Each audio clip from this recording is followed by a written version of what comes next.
estamos nos estúdios com o Joseval, a Vera Magalhães, o nosso professor Marco Antônio Villa, a Denise Campos de Toledo. A Jovem Pan começa hoje uma série de entrevistas com os pré-candidatos à presidência da República, 1 hora de entrevista, sempre entre as 9 e 10 horas da manhã, com a transmissão por imagens que você já conhece. Hoje estamos recebendo aqui o deputado Jair Bolsonaro do PSL. Deputado, bom dia, obrigado pela gentileza. Bom dia, eu espero poder contribuir com todos, com essa entrevista, com esse espaço que graciosamente você está nos ofertando. Deputado, hoje nos jornais trazem algumas declarações de Ciro Gomes. Ele afirmou ontem que o senhor tem soluções, palavras dele, toscas para o país, e ele pretende ir, ou quer ir com o senhor para o segundo turno. Será que ele tenta polarizar a eleição com o senhor? E como o senhor rebate essas declarações dele? O que eu vejo no Ciro Gomes, se ele não fala meu nome, ninguém sabe que ele participou daquele evento. Para ele querer ir para o segundo turno com alguém, ele tem que ter voto para tal. E no momento ele não tem. Tanto é que ele continua uma das suas teses, né, e defender um possível indulto para o Lula, tentando atrair os eleitores dele. Eu acho que nós não podemos ter um retrocesso na Lava Jato. Entrando na mesa dessa barganha política, a questão do indulto aos condenados pela Lava Jato. Deputado, bom dia. É bom com o senhor sempre debater, porque muitos políticos brasileiros fogem do debate. O senhor tem uma grande qualidade, que é vir participar do debate, pôr a cara para bater, para apanhar. É assim como funciona a política, né? Então é louvável muito essa sua disposição para o diálogo e tal. Eu fui buscar aqui, no dia 23 de maio, o senhor esteve aqui do ano passado, né? A primeira pergunta que eu fiz para o senhor foi sobre economia. E na minha leitura, o senhor não respondeu. Nesse um ano, acompanhei o senhor para e passo, todos os dias, as questões que envolvem economia. E o senhor continua, na minha leitura, com todo o respeito, não sabendo nada de economia brasileira. Eu queria saber, em síntese, qual é o programa do senhor? Uns 5 pontos, 4, 5 pontos, que o senhor falasse, olha, meu programa econômico é esse. E não só lembrasse aquela piada que o senhor já repetiu algumas vezes, a Dilma era economista, vê o que ela fez com o Brasil. Quer dizer, o senhor não é a Dilma. Não é piada, isso é uma verdade, é uma constatação. É uma verdade. Você acha que é piada, é outra história. Não, isso mas não é uma boa piada. Agora, aqui é coisa séria. É coisa séria, tá mas tratando qual o futuro do Brasil. Com uns 4 o que pontos acontece? Você não quer perguntar também se eu sei de coisa de medicina, de agricultura? Não, de economia. Não, peraí. Quem vai administrar um país vai ser um presidente e seus ministros. Sim. Tanto é que eu estou tendo a satisfação de ter o Paulo Guedes como consultor meu nessa área. Perfeito. E ter ouvido muito ele. Você fala em pontos, né? Sim. Ele quer diminuir o tamanho do Estado. 10, né? Tem que diminuir. Privatização, sim, algumas coisas são estratégicas, eu tenho conversado com ele, dependemos do modelo, nós não podemos simplesmente jogar para cima, e ele não quer isso também, o Paulo Guedes, jogar para cima que nós temos para abater em grande parte a nossa dívida interna. Sim, você tem que abater, mas mesmo assim, as projeções nossas, né? Mesmo você vendendo tudo no Brasil, você vai bater 20% da dívida interna, e o ano que vem vai bater 4 trilhões de reais. Então um ponto é esse. Eu tenho falado o outro ponto. Nós temos que, quem já não passou, acho que todo mundo já passou algum aperto financeiro na vida, né? Você se preocupa aqui, economizar, no caso privatizando, e o que você pode fazer é um extra. Você vai trabalhar na outra rádio, eu como militar, trabalho à noite, alguma coisa, mesmo sabendo que é ilegal, mas você tem que arranjar um recurso para aquilo, né? Você tem que fazer, digo para ele, tem que entrar mais dinheiro em caixa sem aumentar impostos. Qual seria a fórmula para isso? É desregulamentando, desburocratizando. Eu até falei ontem algo que a imprensa está dando uma certa repercussão, né? A questão trabalhista, você tem que ter uma lei beirando a informalidade, porque ela é muito amarrada no momento. A outra questão que eu tenho conversado com ele, nós temos que agregar valor ao que nós temos, não é simplesmente exportar, né? Você tem que exportar sim, mas se você puder agregar valor, bem-vindo. Como é que você consegue entrar dinheiro via, por exemplo, o turismo? Você não faz turismo se não tiver infraestrutura e segurança. E o primeiro passo é ter segurança. Não temos segurança no Brasil. O que é agregar valor à exportação, por favor? Você, por em vez de exportar minério de ferro, vamos supor, eu falo até um absurdo aqui, né? Você quem sabe exporte aço, né? Eu sei disso, tá? Depende de energia para fazer o aço, uma série de coisas. E até se a economia nossa não está indo muito bem, tem um lado positivo, olha só, quem diria eu falando disso aí? Você não vai ter um blackout, porque vai faltar energia no Brasil. Eu lembro quando era garoto, tá? Meu pai ia engordar uns porcos pro Natal. O que ele fez primeiramente? Plantou abóbora. Aí 2 meses depois chegaram os porquinhos. O Brasil tem que fazer a mesma coisa. Você tem que pensar no futuro. O que é o futuro? Tem que ter energia, tem que ter uma série de coisas. Agora, quem vai tratar disso, Vila? Com todo respeito ao senhor, tá certo? Eu peço até desculpa se houve alguma coisa que exagerei naquela última entrevista nossa. Foi ótimo, foi a intenção não é que eu brigar contigo, com toda certeza tu não vai brigar comigo também não, tá?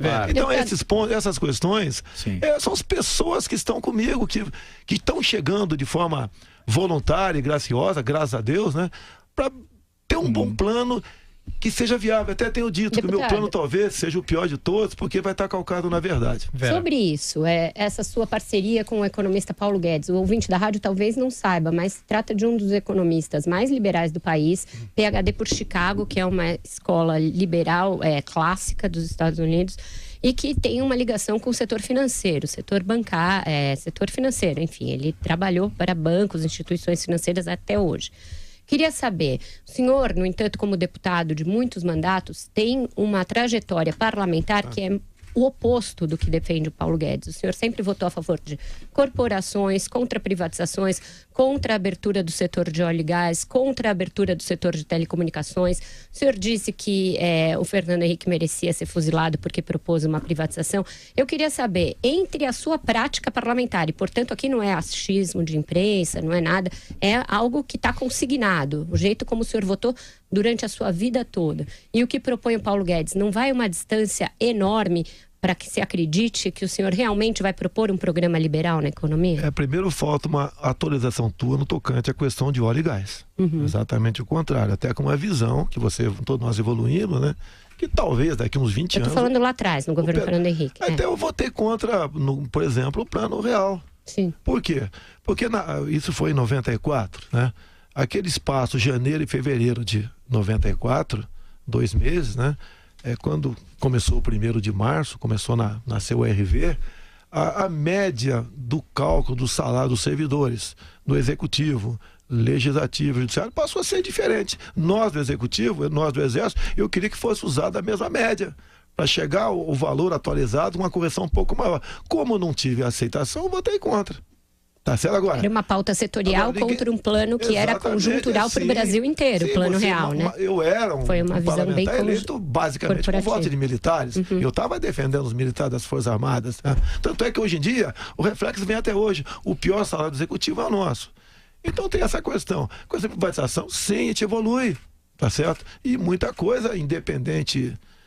do Paulo Guedes até, nós já evoluímos, como disse para você, a questão do óleo e gás. Então nós o atualizamos e tenho consciência que temos que nos aproximar muito das ideias do Paulo Guedes, não 100%, mas quem sabe 95%, 96% das ideias dele, para a gente conseguir sonhar e o Brasil sair desse estado de coisa que nós nos encontramos no momento. Agora, deputado, desculpe, José, que em relação à economia, o senhor falou que o Paulo Guedes, que seria coordenador, que daria as linhas gerais para o programa de governo. Agora, é preciso considerar que nós estamos num momento muito delicado da economia brasileira, em que eu acho que a pauta econômica seria das mais relevantes. Então, é importante que haja um programa prévio de governo a ser apresentado para a sociedade, para que se possa avaliar com uma segurança maior qual o tipo de perfil de quem vai ser eleito. Porque o Brasil não pode brincar com essa questão de ajuste das contas públicas. O senhor falou em relação às considerações da área trabalhista. Haveria alguma revisão de reforma trabalhista, dos direitos dos trabalhadores, a própria condição da privatização, o que entraria na privatização? Se o senhor considera, por exemplo, privatização dos bancos públicos, de Petrobras, de Eletrobras, que já está na pauta do governo.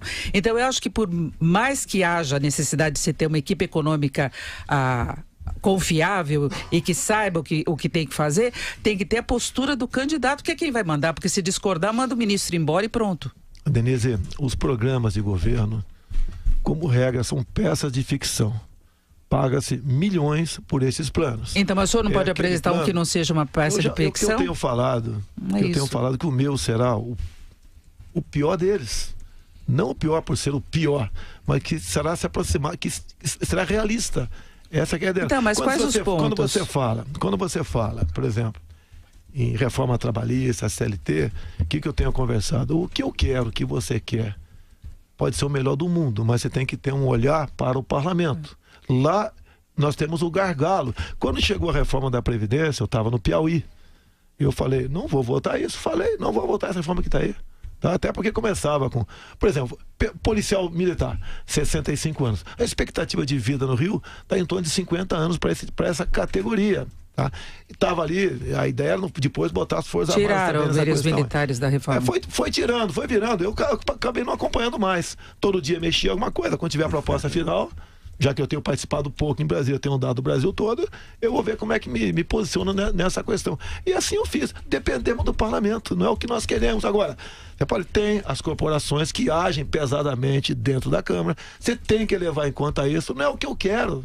O que você quer, o que o Paulo Guedes quer. Não, mas tem que ter um programa. Nós vamos apresentar um programa. O eleitor não pode votar no escuro. O programa, você tem que apresentá-lo, né? Por ocasião do registro da sua candidatura. E nós então isso vai ser apresentado? Lógico que vai ser. Isso faz parte da legislação. Só em agosto, deputado?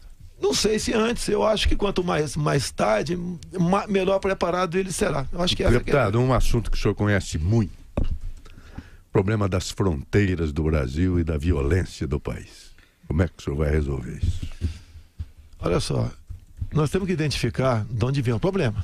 Tá ali o paciente na mesa, né? Qual é o tumor para a gente não é jogar água fria em cima como estão fazendo nessa intervenção federal lá no nosso estado do Rio de Janeiro. O que eu vejo de errado? Uma equivocada política de direitos humanos. Nós temos de direitos humanos? Equivocada a política. Ninguém é contra direitos humanos. Equivocada a política. Onde o viés é em cima tratar o errado como uma vítima da sociedade. Ultimamente tivemos aqui a questão das audiências de custódia. Mas, deputado, desculpe, a pergunta era sobre fronteira. O senhor está falando de direitos humanos? Mas eu estou dando o diagnóstico da violência. Ele fez uma pergunta 3 itens para mim. Estou falando da questão da violência, o diagnóstico da violência. A política, falo muito em política de desencarceramento, tá? No meu entender, não tem que existir isso daí, tá? A questão de saidões, nós tentamos na Câmara, de 7, passamos para 2 ou 3 saidões na Câmara, o Senado barrou lá. Esse próprio delegado da Polícia Federal, que havia trabalhado com meu filho aqui em São Paulo, foi assassinado por um dos bandidos, né? Estava no saidão dos Dias das Mães.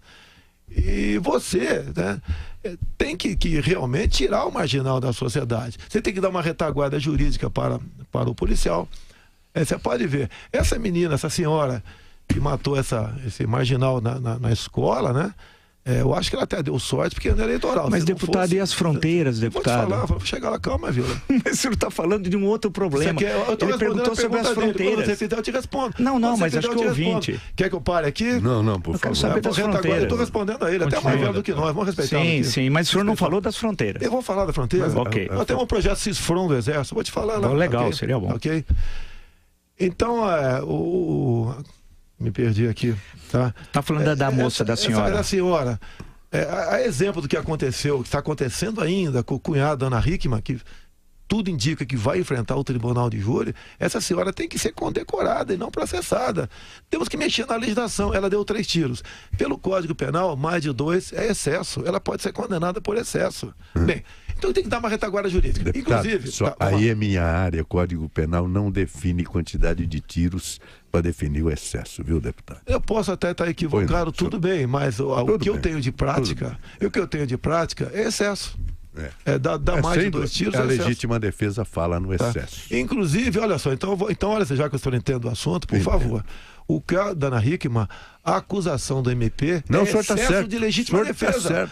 Por que excesso? Porque deu mais de 2 tiros e foi na cabeça. Exatamente. Então chama-se inventa-se no Brasil muita coisa. Excesso de legítima defesa. Então, em parte, pelo menos eu tenho razão aqui, mas não quero vir aqui para questionar. Sim. O senhor tem mais conhecimento, com toda certeza, eu não sou advogado. Isso, vamos falar da fronteira. Fronteira. Nós temos aproximadamente 17 mil quilômetros, fronteira seca. O México, com os Estados Unidos, tem em torno de 3.500, mais ou menos isso. Não consegue, com toda a sua tecnologia, selar a fronteira. Você pode ver, há poucos dias, poucas semanas, a senhora governadora de Roraima falou em fechar a fronteira com a Venezuela. Um primeiro momento, vamos supor até que ela conseguisse uma autorização para isso, que seria a União que faria isso aí, não ela. A fronteira seca ali vazaria, continuaria entrando gente aqui no Brasil, não daria certo. A fronteira, o problema é nosso: armas, munições, drogas, e um espaço enorme como esse daí. Quando a senhora Dilma Rousseff esteve em Quito em dezembro de 2014, uma das medidas que ela tomou junto à Unasul foi simplesmente, né, permitir o livre tráfego aéreo na região. Tudo é dificultado para você combater isso. Tem uma portaria de 2010 do Ministério da Justiça que não se aplica, se aplica às forças nacionais. Proibido, entre outras coisas, se um veículo furar uma barreira, atirar, tá? Proíbe você abordar alguém suspeito com a arma apontada para ele. Então, uma série de proibições. Proíbe tiro de advertência. Eu sei que é uma portaria apenas, mas o policial, o agente de segurança, o integrante das Forças Armadas em operações na fronteira, cada vez mais está inibido para cumprir a sua missão. Qualquer medida que ele tome tocante contrária a isso, ele sofre retaliações, tá? Agora, é quase impossível. O sistema de fronteira nosso, informatizado, etc., vai diminuir, no meu entender. Sim. Com toda certeza vai diminuir a entrada de ilícitos no Brasil. Deputado, rapidamente, ontem o senhor, de acordo com o jornal O Estado de São Paulo, o senhor teria dito numa palestra na Associação Comercial do Rio de Janeiro, uma palestra paga, disse que foi um sucesso e tal, o senhor teria defendido a ação contra as invasões do MST e do MTST, que nós aqui sempre criticamos muito, inclusive a ação desses dois movimentos, mas o senhor sugeriu uma forma de combatê-los usando lança-chamas.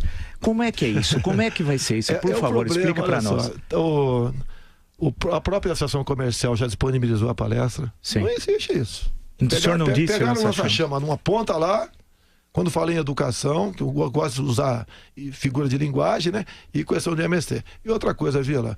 A questão do lança-chamas teria sido o senhor dizer que vai tirar os simpatizantes do Paulo Freire de dentro do MEC usando lança-chamas. Foi no Ministério da Educação. Aí tudo bem. Tá, e como é que é usar o lança-chamas? O senhor vai chegar lá e... Mas é uma força de expressão, não posso usar figura de linguagem, força de expressão. Mas é duro, hein? Primeira coisa, Vila. Palestra paga. Tá? Foi um almoço. Sim. Que eu não tive participação de nada, não ganhei um centavo por isso aí. Claro. Tá? Inclusive, ninguém foi obrigado a comparecer, não. Quem quis comparecer, e quem quis comparecer não pagar almoço, eu não sei como é que se entendeu lá. Eu não ganhei nada tocante a isso. Mas como é o lança-chamas no MEC, então? Como é que é essa? Por favor, só para o senhor nos explicar. O senhor usou só como papel aceita tudo. Você sabe disso, então, né? O senhor não disse... Papel aceita tudo. Sim, claro. Vou chegar lá. Vamos falar do MST. Ok. Para mim, não há diferença em invadir uma fazenda ou um apartamento.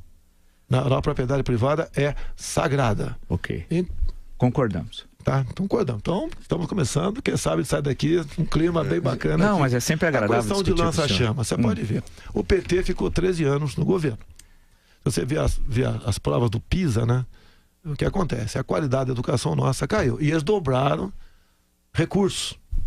Ok? E basicamente a filosofia que impera lá é a do Paulo Freire. É isso que eu falei. Temos que tirar essa influência do Paulo Freire Educação e falei lança-chamas. Qual é o problema? Qual o problema? Lança-chamas é uma arma de guerra. Deputado, é uma arma de guerra. Não, a expressão de deputado, o senhor é um candidato à presidência. Qualquer expressão que o senhor usar daqui por diante é uma expressão de um candidato à presidência. A não ser que o senhor diga que está falando entre aspas, etc. Deputado, mas não, de verdade. Vou complementar aqui. Quantas vezes eu vou falar que vão passar o trator em cima? Você quer passar o trator em cima de alguém? No Congresso, a coisa que mais se fala, vamos tratorar. Mas como é que vai ser o lança-chamas? Explica, só para... A lança-chamas, metaforicamente, como é que vai ser concretamente? Ou uma ministra, sim, tá ok? Que busque a mudança via parlamento, o currículo escolar. Mas o PT já saiu do poder, tá, deputado. Okay. O seu discurso todo, como um todo, é muito focado numa contraposição com o PT. Acontece que o governo Michel Temer já tirou o PT do poder. A gente já vive uma era pós-PT. Me parece que o senhor ainda está polarizando com o Lula, sendo que ele está preso. O que o senhor tem para propor? Muita coisa. Muitas instituições estão aparelhadas. Tá? Tem gente lá dentro que tem essa filosofia. Mas o MEC estava com o DEM até agora. O DEM agora tomou uma providência com essa ideologia de gênero. Agora. Depois de ter mais de um ano lá dentro. Agora. Porque tem eleições pela frente. Que tem que agradar aqui a bancada evangélica. Setores são contra a ideologia de gênero. Agora chegou na fase da maquiagem. Tá? Quando muitas vezes a gente vai pra rua, eu arrumo minha gravata, né? Escova os dentes melhor, bota um perfuminho, você bota uma maquiagem, né? Botei. Tá certo?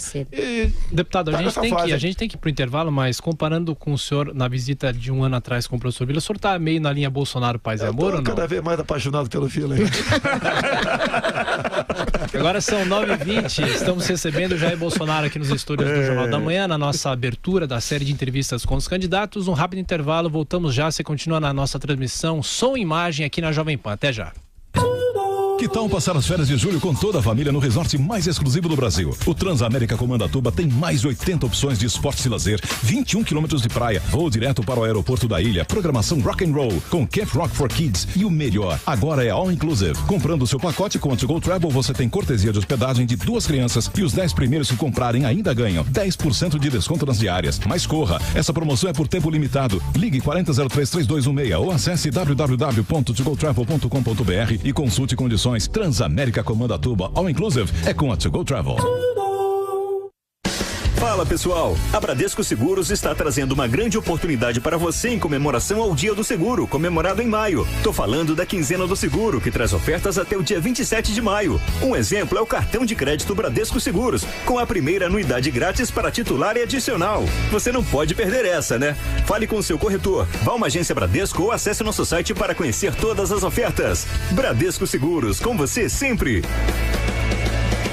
A Gocil oferece soluções completas de segurança e serviços para a sua empresa. A Gocil alia soluções tecnológicas, profissionais altamente especializados com um modelo de gestão operacional desenhado especificamente para o seu segmento e rotina da sua empresa. Nós somos a Gocil, dedicada à prestação de serviços com inovação e excelência operacional. Acesse o nosso site e conheça mais. gocil.com.br. O brasileiro é tão apaixonado por futebol que aonde você vai tem um campo. Se não tem, inventam. Porque o futebol é raça, união, superação, saúde. E no campo da saúde, quem está em todo o país é a Neoquímica, que leva remédios de qualidade a todas as famílias do Brasil. Neoquímica, o remédio da família brasileira. Venha saborear o melhor da culinária francesa no Freddy. Experimente nosso almoço executivo, R$ 99,00. Entrada, prato principal e sobremesa. Você vai ver como o ambiente sofisticado, a qualidade no atendimento e a dedicação no preparo fazem toda a diferença. Freddy, ícone da gastronomia francesa. Rua Pedroso Alvarenga, 1170, no Itaim Bibi. Reservas pelo telefone 3167-0977. 3167-0977. Acho que ainda não passou, né? 9h23, a Jovem Pan está entrevistando o candidato do PSL, Jair Bolsonaro, abrindo a nossa série de entrevistas nessa última hora do Jornal da Manhã. Bom, depois da declaração do bloco anterior, o professor Vila começa esse bloco. Deixa eu perguntar uma questão para o senhor. É a seguinte, quando eu ouço o senhor falar, eu acompanho... declaração, você ia perguntar sobre os gays. Não, eu acompanho muito todas as questões do senhor, o dia a dia por obrigação de ofício aqui na Jovem Pan, conjuntura política e tal, e muitas das declarações que o senhor faz, me parece que é base muito no improviso e no voluntarismo, que não há uma coisa concreta e o senhor vai falando conforme a questão aparece e tal. Um exemplo concreto. Ontem é atribuída ao senhor, então eu digo atribuída porque não sei se é verdadeiro ou não, o senhor teria dito também na ação comercial do Rio de Janeiro, de acordo com o jornal O Globo, que o senhor extinguiria o Ministério do Meio Ambiente. Então o senhor parece aquele sujeito que joga o bebê com a água suja do banho fora. Quer dizer, uma coisa é os excessos eventuais do Ministério do Meio Ambiente, outra coisa é a extinção. O senhor defende efetivamente a extinção do Ministério do Meio Ambiente? Fusão. Há uma diferença muito grande. Fusão. Com a agricultura? Fusão, sim, com a agricultura. Se eu não me engano, o Canadá tem isso, eu não me engano. O que eu vejo em Brasília... Olha, Vila, com todo respeito a você. Sim. Eu estou em Brasília, eu conheço, eu vejo as coisas cara a cara, diferente de você que às vezes vê pela mídia aqui, por jornais, né, outros órgãos de informações ali. Tá? Sempre há um conflito. Você pode ver, questão ambiental. Se você for para o campo, como eu tenho ido junto ao agronegócio, à agricultura familiar, eles têm um terror em receber um fiscal do IBAMA, do ICMBio. Eles vão lá e a multagem corre solta. Okay? Tem um pavor no tocante a isso daí. Agora, você tem que botar, não é deixar de fiscalizar. Você tem que fazer com que o produtor rural tenha até o prazer de receber um fiscal. E num primeiro momento, oriente como deve ser a multa de trânsito. E no segundo momento, se não chegou a um acordo... daí vão para a multa, sem problema nenhum. Então tem esse problema. O homem do campo está cheio de problema. São invasões, tá? É a emenda constitucional 81, que vale a pena discutir um dia, quem sabe vale a pena até um dia discutir esse assunto aqui, que ela relativizou a propriedade privada no campo e na cidade. Tá ok? O campo tem problema também, vai para o transporte, para escoar produtos. Está sendo votado agora, discutido uma questão sobre agrotóxico. Então, as informações que a gente tem reais, né? Outros países desenvolvidos usam muito mais do que nós. Então, há uma demonização no tocante a muita coisa no campo. Isso pode definir, por exemplo, que eu não sei, o Álvaro Dias, ninguém dos pré-candidatos tem voto lá dentro. Então eles não levam pancada no tocante, daí eu levo o tempo todo, tem que decidir muita coisa. Se bem que estou faltando muita quinta-feira em Brasília. O senhor está faltando e recebendo salário sem trabalhar, deputado? Todo mundo. Não, quando você falta as sessões... Mas está sendo descontado todas as faltas do senhor ou o senhor recebe por um trabalho que não faz? A falta nossa é pela votação. Se não tem sessão quinta-feira e você está nos Estados Unidos, você vai receber seu salário. Há quanto tempo o senhor não vai lá? Espera aí. O prezado Marco Antônio Vila, vamos com calma aí, pô. Sim. Vamos calma aí. Eu tenho meus furos, tá? E você, se tivesse... Então o senhor reconhece que está recebendo sem trabalhar? Não, estou reconhecendo. Eu poderia trazer meus contra-cheques aqui, estão sendo descontados religiosamente. Então todas as faltas estão sendo descontadas? Não, eu não entro com... Inclusive, você pode ver, antes nessa pré-campanha minha, eu era também, de vez em quando tinha faltas, né? E eu comecei a ver, mas como é que tem tanta falta essa? Porque eu não justificava. Outros que justificavam não tinham falta. E a Folha de São Paulo, no final do ano, fazia um release ali, eu era um dos mais faltosos. Lá do Rio de Janeiro, por exemplo. Mas é que eu não justificava, porque eu não tenho cara de pau de justificar a falta para receber salário. Voltando a questões que envolvem aí os principais desafios da presidência da República, e sem dúvida uma das principais delas é a reforma da Previdência. O senhor tem dito que vai fazer uma reforma, mas que ela é diferente da do Michel Temer. Eu queria saber se o senhor vai mexer nos privilégios do setor público, que é um setor ao qual o senhor é muito ligado, e se o senhor vai incluir os militares, as filhas de militares e tudo mais na sua proposta de reforma da Previdência. Começar do final, filha de militar, desde 2000 foi colocado um ponto final nisso. Se bem que em 60, Vila, nós tínhamos o nosso pecúlio lá. Nós cuidávamos da nossa previdência, no caso a pensão militar. E uma vez nós cuidando, daria para quem bem entendesse. Bem, o governo na época resolveu pegar essa grana e honrar o pagamento das nossas pensões. Então a pensão da filha do militar, sim, isso foi corrigido em 2000. E o senhor vai incluir os militares na setor?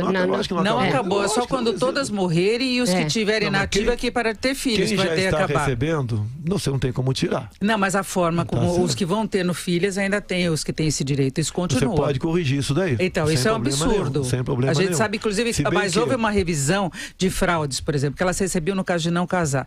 Houve uma revisão e a justiça acabou derrubando isso daí. O senhor não acha que esse é um erro? Porque a gente sabe das que não casam formalmente para conseguir receber. E os militares têm uma despesa, um peso enorme. E se eles vão ser incluídos no regime geral? Então, o Ministério da Marinha fez um estudo na época, né? Se os recursos nossos tivessem conosco, que nós não fizemos como postales, né? Não faríamos como postales, comprar papel na Venezuela. Nós, né, teríamos para pagar por 108 anos a pensão da filha do militar. Então, mas pode separar isso? Olha só. O que está feito, você não tem como desfazer. Tá? Você tem razão. A minha filha hoje em dia será pensionista. Você tem razão. Você tem razão nisso aí. Eu acho que isso é uma distorção. É uma distorção que você pode ver. Sem problema nenhum. Agora as filhas que nasceram até aquela época é outra história. Não, aí não, mas aquelas de fraude que não casam, mas tem renda, tem que ser em casamento. Não, mas eu vou falar uma coisa contra mim. E não interessa se a filha militar é casada ou solteira, ela ganha a pensão. Então você tá entendendo? Eu não vou esconder nada de você. Mas tem um custo. Tocante a isso. É lógico que tem. Em relação ao regime geral, como é que o senhor vai fazer? Como a filha do servidor civil, se eu não me engano, até... Também tem 80 e pouco, tem ideia. Também era solteira. Aí havia fraude. No nosso meio, não. A casada tem direito à pensão também. A última reforma, inclusive, ela deu uma certa restringida pelo número de pensões. Você poderia acumular mais de uma. Agora, se não me engano... Por que a reforma atual não foi aprovada? Mas em relação aos servidores em geral, deputado? Tem o lobby, tem um filtro chamado Câmara e Senado, tá ok? É como disse para você, começa botando policial militar com 65 anos, não dá certo isso aí. Eu acho que o fuzil tem que ser uma arma e não uma bengala. Então, o que eu tenho falado? O que eu tenho falado da reforma da Previdência? Você tem que começar por partes, tá? Vamos começar com a pública. Vamos acabar com a fábrica de Marajá. Onde é que tem fábrica de Marajá? Eu vou falar que eu conheço, Câmara Municipal do Rio de Janeiro, que eu fui vereador lá. Você tá ganhando 10 mil por mês e tem um cargo com comissão de 10 mil. 8 anos depois você incorpora 10. Mais 8 anos você incorpora mais 10. Vamos, pelo momento, acabar com as incorporações. Até porque o nosso querido prefeito Eduardo Paes, quando deixou a prefeitura, ele estendeu esse direito de acumular aos servidores do Executivo. Não são todos, no seu percentual, 1, 2, 3% que ganha, que pode ter cargo em comissão, talvez 5%. Mas é uma fábrica de marajás, de gente que vai ter um super salário. Para ficar nesse tema, o que o senhor acha do salário mínimo brasileiro? É pouco para quem recebe, muito para quem paga. É isso mesmo? Quando o salário mínimo nós decidimos em Brasília, os parlamentares, era comum, Vila, você ter romaria de prefeito pedindo, pelo amor de Deus, não acolha aquela emenda que está aumentando R$1, porque o meu município ali já está no teto. É comum. Então o salário mínimo é tal negócio. Se você quiser aumentar o salário mínimo, isso não vai fazer parte da... Você tem que aumentar o salário mínimo de acordo com a inflação. Agora você não pode deixar o aposentado para trás também. Cada vez mais você afunilando, daqui a pouco está todo mundo ganhando um salário mínimo. Essas coisas são complexas. Tá ok? E como resolver isso aí? Pelo amor de Deus, me ajude a resolver isso aí. Claro, então, eu não, o senhor que vai ser presidente que vai ter de resolver. Eu só e a sua equipe, caso seja eleito. Porque o senhor fez uma breve referência ao Rio. Vamos pegar o Rio de Janeiro e a intervenção lá no Rio. O senhor teria dito, então sempre não teria dito, porque o senhor esclarece se disse ou não disse, lá no Rio de Janeiro ontem, que a sua intervenção seria, caso o senhor fosse presidente, teria sido diferente, não seria como o governo fez. Seria uma intervenção, não sei se de mais de curta duração, tal. Não. Falei que faltou planejamento. Você pegar o vídeo, né, não é você vai resolver em 3 semanas como isso, saiu. Apareceu. Então o senhor não você disse vê um vídeo que não é esse daí. Sim. Se eu tivesse me equivocado, eu me desculparia aqui agora. Perfeito, não me equivoquei. pedindo para o senhor esclarecer. Vila, olha só. O comandante militar do Leste ficou sabendo na quinta-feira de carnaval ali, depois da quarta-feira de cinza, do problema do caso. Ele estava de férias, inclusive.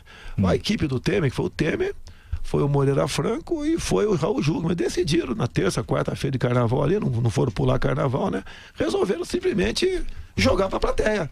Não houve qualquer planejamento no tocante a isso. Nenhum, zero planejamento. O senhor é contra ou a favor? Mas o senhor votou a favor, né? Eu sou contra a intervenção feita sem planejamento.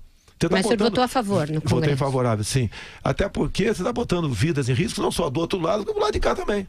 Quer ver uma coisa, Vila? Sim. Você deve ter algum amigo que prestou serviço militar obrigatório, com toda certeza. Todo mundo tem aqui. Eu fui dispensado por excesso de contingente na minha época, em 73.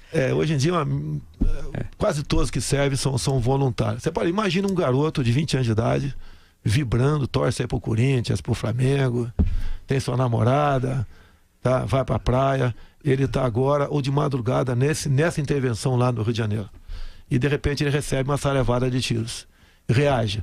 Vamos supor que haja um ricochete e ter essa da arma dele matar o inocente. Okay. Vamos lá. Você acha justo pegar esse garoto, submeter a uma auditoria militar, vai ser condenado de 12 a 30 anos de cadeia? Quem é o responsável por isso, Vila? Tá certo? Então você não pode... O senhor não poderia ter apresentado uma emenda nesse sentido, deputado, quando a proposta chegou na votação? Eu não perco tempo com coisa que você não vai... mas é uma questão propositiva. Se o senhor acha que isso é um problema conceitual... Eu tenho projeto de lei em Brasília falando do excludente de licitude para o militar em operação. Se eleito, o senhor mantém a intervenção? O senhor manteria a intervenção ou faria com o novo planejamento? Porque falou que eu não essa que está aí, não. Eu jogaria a responsabilidade também, repartiria a responsabilidade com o parlamento. O senhor faria uma nova intervenção, então, no Rio? Você pode fazer tem estados no Brasil que, proporcionalmente falando, são mais violentos que o Rio de Janeiro. O senhor faria em outros estados a intervenção? Você não tem efetivo para isso tudo. Olha só, o policial com o excludente de licitude em operação, ele dá conta do recado. O policial, ele tem muito mais medo do capa preta do que do bandido. Então não deu para entender, deputado. O senhor vai levantar essa e decretar uma outra, e aí só no Rio e não em outros estados, vai expandir para outros estados? Atender, mas tem que dar uma retaguarda para o pessoal trabalhar. Não pode, após a operação, o policial ia responder para um tribunal, uma auditoria militar. Agora, isso não pode acontecer. Deputado, o senhor falou da dificuldade de aprovação de uma emenda, que o senhor pudesse tratar desse assunto, que é uma área que o senhor entende mais. Como presidente, se for eleito, como é que o senhor vai vencer as dificuldades que se tem de articulação no país, com o excesso de partidos que nós temos, com a velha história do toma lá da cá? O senhor, como parlamentar, deve saber exatamente como funciona o tipo de negociação no miúdo, no varejo que se tem de fazer, troca de cargos, como virar toda essa situação? Olha só, na Nova República, o Dirceu está na segunda cadeia. Tá? Na primeira foi em função do quê? Dinheiro vivo para comprar voto. Certo, Vila? Sim. Dinheiro Vila, mensalão. Tá falando mensalão. Mensalão. Tá. Nesse segundo tempo, o tal do Petrolão. Tem muita gente respondendo o processo, não sei se tem alguém preso por causa disso já. É aquela questão da propina legal. A empresa, em vez de dar por fora para você, a empresa dá para o teu partido te repassa, e o objetivo é o quê? Comprar voto. O senhor nunca recebeu dinheiro dessa forma? Através do seu partido? Nenhum delator falou nada até agora, né? Mas lembra que nós conversamos aqui a história daquele dinheiro que o senhor recebeu, viu? Isso. Aí o senhor passou o partido e o partido devolveu para o senhor? Não, eu falo da JBS para você, eu falo. Sim. E o terceiro tempo agora, comprar voto. Quando um presidente negocia, dá para partido tal ministério, também está comprando voto. Concorda, Vila? Também está comprando voto. E eu acho que essa prática não pode continuar. Porque aí, o que eu sinto, o que eu vejo, né, que eu constato dentro da Câmara, é a origem da ineficiência do Estado e corrupção. Vila, em 2014, Vila, a legislação mudou no tocante a doações. Você não podia, o empresário não podia doar, você tinha que doar para o partido. E o partido, ao repassar para o candidato, ele diria de onde estava vindo aquele dinheiro. Então, quando chegou na minha conta do partido R$200 mil, eu fui ver quem era o doador originário, JBS Friboi. Naquele tempo não existia a figura da propina legal. Estava legal aquele recurso, Vila. Mas o que eu fiz? Sabendo dos empréstimos da JBS, junto ao BNDES, e que era para comprar apoio parlamentar, eu simplesmente fiz um cheque nominal, devolvi o dinheiro para a origem. Eu não fui para a JBS. Que era o partido. Era o partido. E pedi do partido o fundo partidário, que é outra receita. É isso que aconteceu. Nada mais. Mas então, se tem 3 formas de propina legal, a seu ver, qual vai ser a sua forma de negociação com o Congresso, tendo em vista que o senhor é de um partido muito pequeno, incapaz de sozinho aprovar qualquer tipo de medida? Nunca nenhum presidente teve um partido majoritário lá, né? Acho que chegou a 70, 80, o PT é por aí. Mas já houve alianças, né? Do seu partido sem nenhuma em função disso, né? Ministério, o meu ex-partido PP, era o senhor Paulo Roberto Costa que negociava isso lá. Você vê o Roberto e o CEF. Então, mas como driblar isso tudo? Bem, vamos lá. Tem um grupo de aproximadamente 50 deputados que tem crescido, que tem gente boa dentro do parlamento. Não é todo mundo farinha do mesmo saco, como diz, que querem realmente fazer algo para o Brasil. E esse grupo tem que ter uns 50. Sei que está pequeno, está crescendo. Nós queremos conversar com os parlamentares de forma individual. Tirar daquele jugo do líder partidário. Tá? Você pode ver, quando eu estive em Roraima, como é que nós atenderemos Roraima? Como é que você pode atender a bancada ruralista, em parte os anseios da bancada evangélica, bancada da segurança? Então isso estamos botando no papel, conversando com esses parlamentares. Mas o senhor acha que dá para ser presidente da República negociando caso a caso no varejo desse jeito? Eu falei bancadas, estado, região, tá? Outros interesses.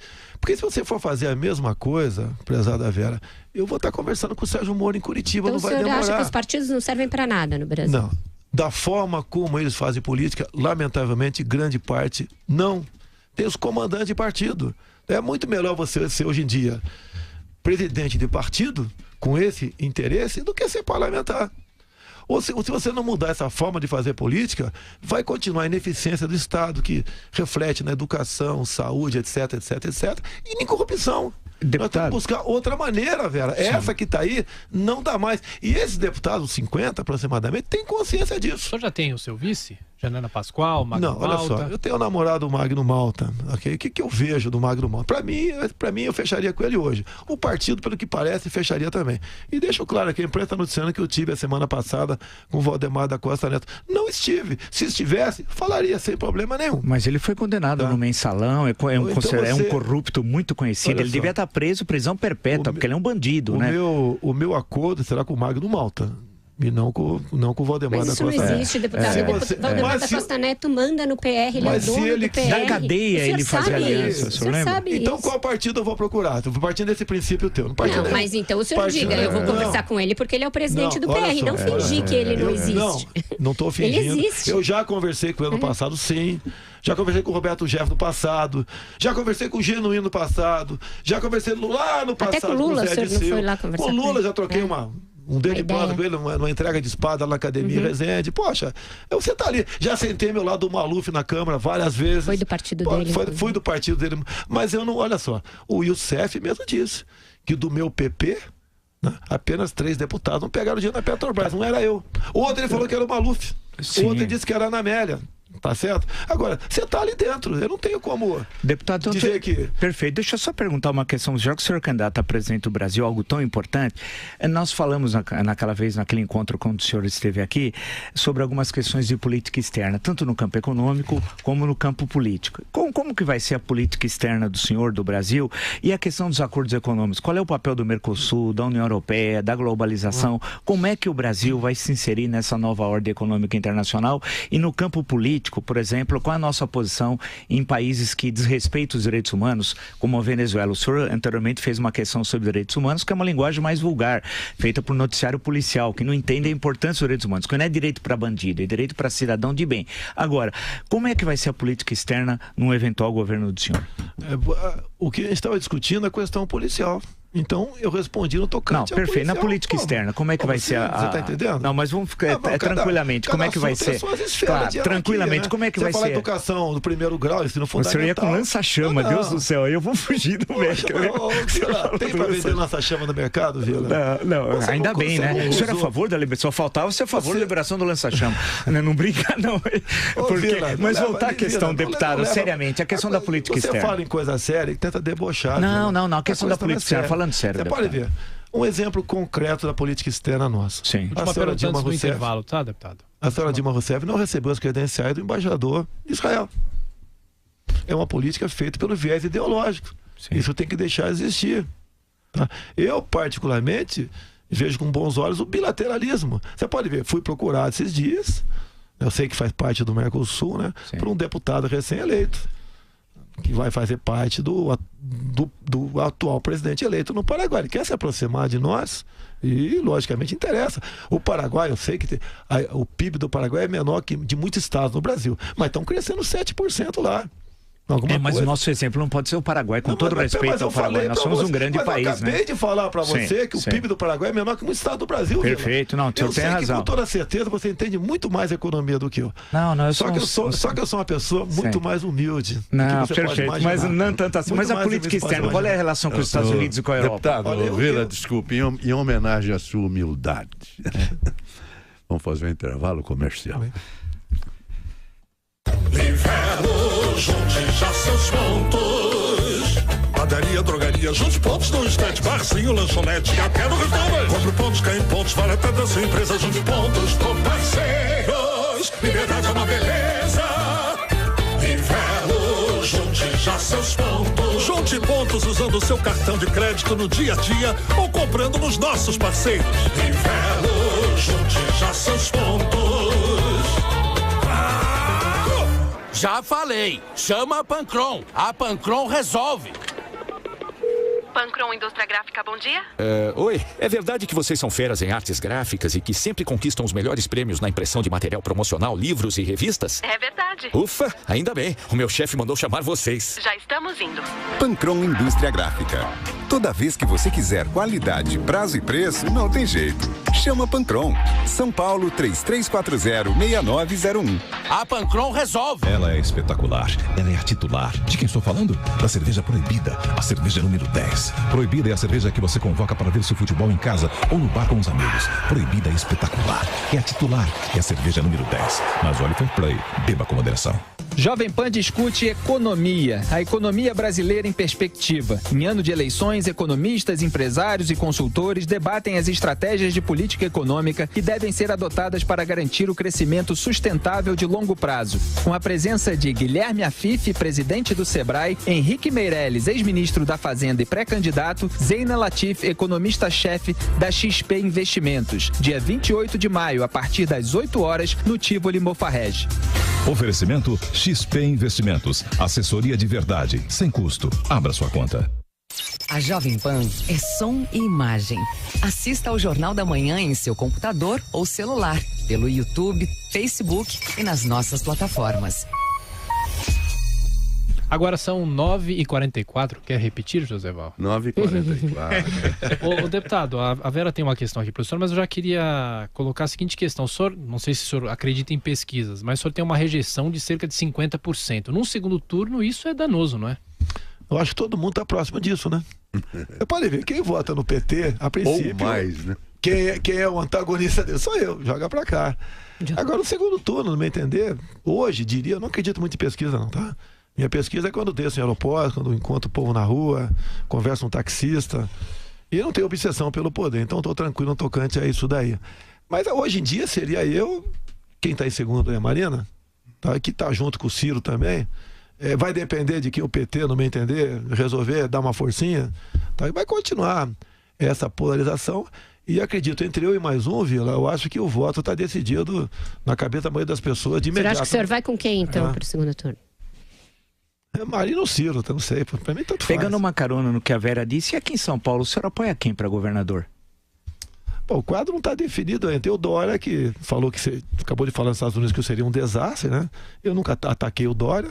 Paulo Scaff, eu sou simpático, vou falar que sou simpático. O Scaff, não conversei com ele sobre isso. Pode ser até que ele não queira meu apoio, então eu sou simpático. Márcio França? O Márcio França vem do sistema atual. Tá? O senhor não vai apoiar ninguém, então prefere se manter à distância?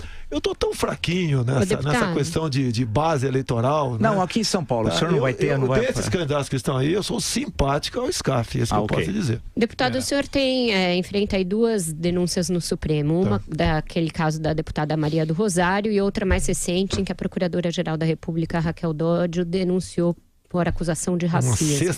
Racismo é uma cesta de denúncia. Ok. O senhor, nos 2 casos, tentou que as denúncias fossem rejeitadas com base no seu direito parlamentar à livre opinião e nos 2 casos isso não foi acatado.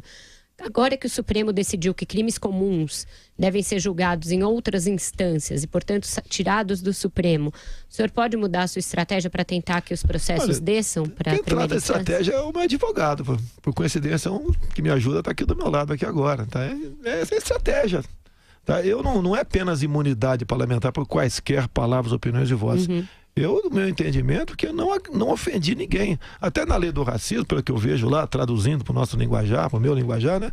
Eu não permiti, por exemplo, que um cabo saia sargento do quartel porque ele é afrodescendente. Você não vai entrar nesse elevador por causa da cor da tua pele. Não aquilo. Pode ser algo de mau gosto, falar que ele pesava 7 arrobas, sim, pode ser, me desculpo até, sem problema nenhum. Mas foi num ambiente lá de absoluta tranquilidade.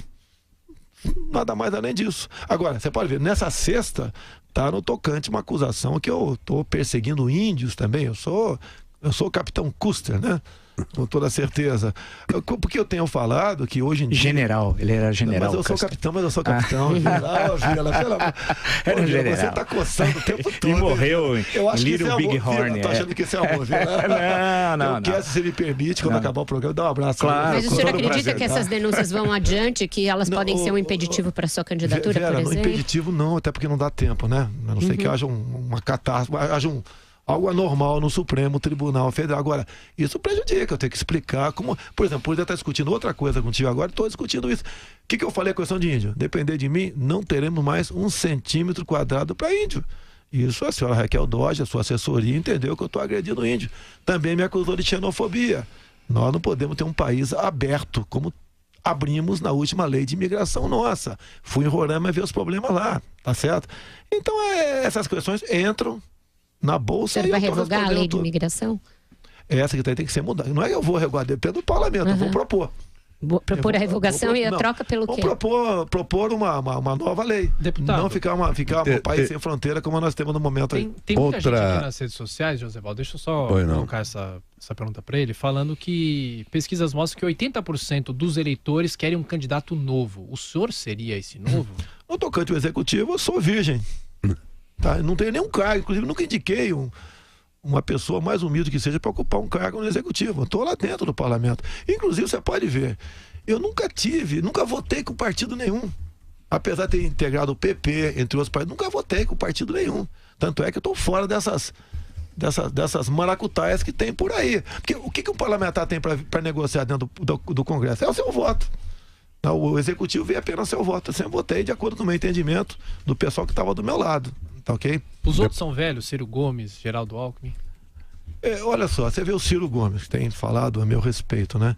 Ele continua falando que quer um indulto pro Lula. E daí ele falou... Mas ele negou, né, isso? Tanto lá na Suécia, naquele português inglês dele, quanto ontem. O que ele negou é o seguinte, o que ele falou foi o seguinte... Ele disse que o Lula nem pode ser contemplado porque o Lula não se julga culpado. Agora você pode ver o Hélio Gaspari, que ideologicamente não se afina comigo.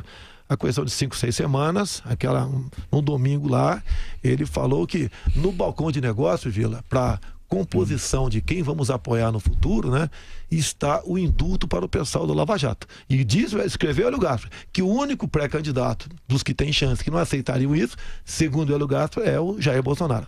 Deputado, outra afirmação pesada, quente sua, foi que no problema da superlotação, o senhor não tem problema, que o senhor empilharia condenado em cima de condenado. Como é que o senhor vai resolver o problema da superlotação? De verdade. A gente vai sempre no problema, né? Tem recurso para fazer novas penitenciárias. Eu acho que quase todo o orçamento, está comprometido com despesas obrigatórias, ok? Agora, entre uma opção de empilhar e deixar um estuprador na rua, eu prefiro ele empilhado. É a minha opinião de cidadão brasileiro, que sei... Né, mas que é pela Constituição, o presidente da República não pode fazer isso, deputado. Não pode o quê? Não pode empilhar preso. Não, olha só, hoje em dia, um policial militar pega um cara cometendo um crime aí fora. Ele vai em 24 horas para audiência de custódia. Diz as pesquisas que 50% estão postos na rua. Isso, você pode ver, os saidões mesmo, a maneira, sei que é um alívio temporário, mas tem que deixar de existir. Mas aí, deputado, o que eu presumo que a Vera esteja querendo dizer é o seguinte, os estados é que têm a responsabilidade pela segurança pública, pelos seus presídios e tal. Evidentemente que o governo federal tem alguns presídios federais e tal. E seria uma mudança na legislação, não dependeria, portanto, do presidente da República, mas sim do Congresso Nacional, que teria de alterar a legislação que os estados aplicam. Então, o que me dá a entender muitas vezes quando o senhor fala, me desculpe dizer para ser muito sincero, é que é um desconhecimento sobre as atribuições do Executivo Federal. A impressão que dá que o senhor fala assim com indignação justa, correta, e mostra às pessoas que o apoio com sinceridade. O senhor tem hoje, lidera as pesquisas eleitorais, falei isso aqui várias vezes, as pessoas identificam no senhor uma possibilidade de mudança, mas o que chama a atenção, eu estou sendo muito sincero, é que o senhor parece um cidadão comum e não um candidato a presidente da República de uma das maiores economias do mundo, né? Então, atribuições que muitas vezes são dos estados, o senhor acha que é do Executivo Federal. O que o senhor acha que é do senhor é do Congresso. Então, o senhor sequer sabe as atribuições. Vila, em nenhum momento eu falei que vou fazer isso, fazer aquilo. Eu acho que 90% mais ou menos, e ação de qualquer presidente passa pelo parlamento. Eu me indigno, eu continuo sendo cidadão, Vila, eu continuo sendo de carne e osso. Tá? Se eu morrer aqui agora, eu vou cheirar tão mal quanto o cara que não tem nada e morreu no dia de ontem. E tem uma frase até mais pesada, para deixar claro aqui. Eu prefiro a cadeia cheia de vagabundo que o cemitério cheio de inocentes. Eu tenho usado essa isso veio. Mas é uma frase de efeito, não, o senhor percebe sem concreticidade, deputado. Sem autenticidade, ninguém não, concreticidade. Não é concreto. O senhor teria. Isso daí é uma frase de efeito que a gente pode dizer num programa, mas não como presidente da República. Vila, eu não vou sofrer uma metamorfose aqui. Algumas coisas eu tenho corrigido. Sim. Outras não deu para corrigir. O senhor corrige o que o senhor disse sobre o Chaves? Sobre o ditador Chaves, o senhor disse que era uma esperança para a América Latina e gostaria que essa filosofia, expressão do senhor, chegasse ao Brasil. O senhor corrige isso? Faltou você botar o ano disso aí, Vila. 1999. Obrigado, Vila. Agora sim, a imprensa bota isso, não bota o ano. E você... momentaneamente com lápis. O senhor perguntou, não. O senhor perguntou, já disse, já debate pronto. Você com lápis, sem maldade, você esqueceu o número. Sem nenhuma maldade. Na época, o Chaves, elogiava os Estados Unidos, criticava Fidel Castro, a Venezuela tinha seus problemas, né? E passou a ser uma esperança, como o Lula foi uma esperança para nós aqui. Foi para o senhor em 2002? Não. Olha, entre ele e o Serra, eu ficava meio na... O senhor votou no Lula? Pra cima. Sim. O senhor votou do Lula em 2002, tá. Em 2006, o senhor poderia revelar, por favor? Se não quiser, não tem problema. Não. Nenhum momento mais o PT. Sim. Eu confesso que, apesar de uma certa experiência minha, eu acreditei. Eu conversava com o Genuíno, tá? Eles fizeram lá a CPI do fim do mundo. Eu assinei a CPI do fim do mundo. Eles tinham uma proposta maravilhosa. Tinham.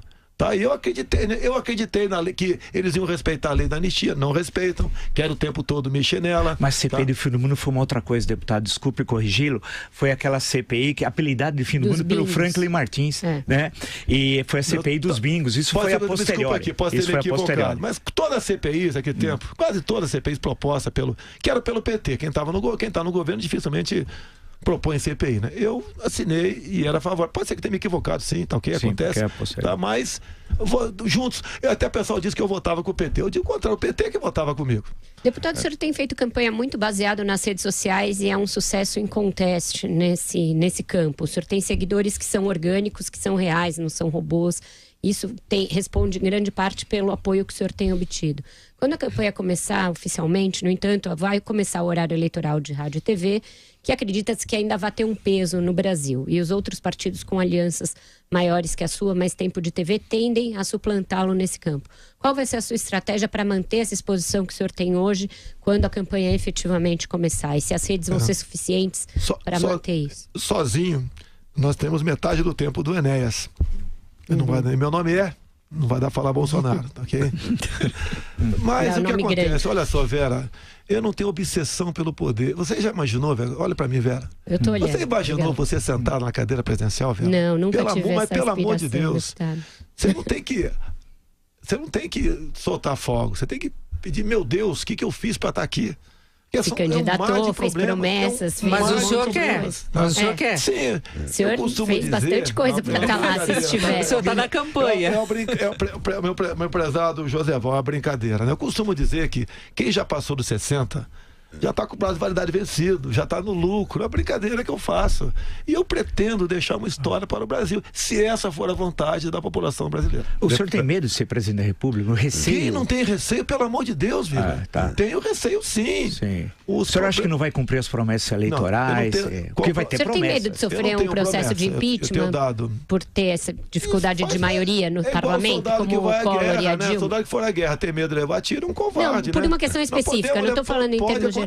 Porque o senhor não teria uma maioria no parlamento como a Dilma e o Collor, os dois presidentes que sofreram impeachment tinham essa mesma circunstância. Tenho certeza de uma coisa, não sofreria um impeachment por corrupção.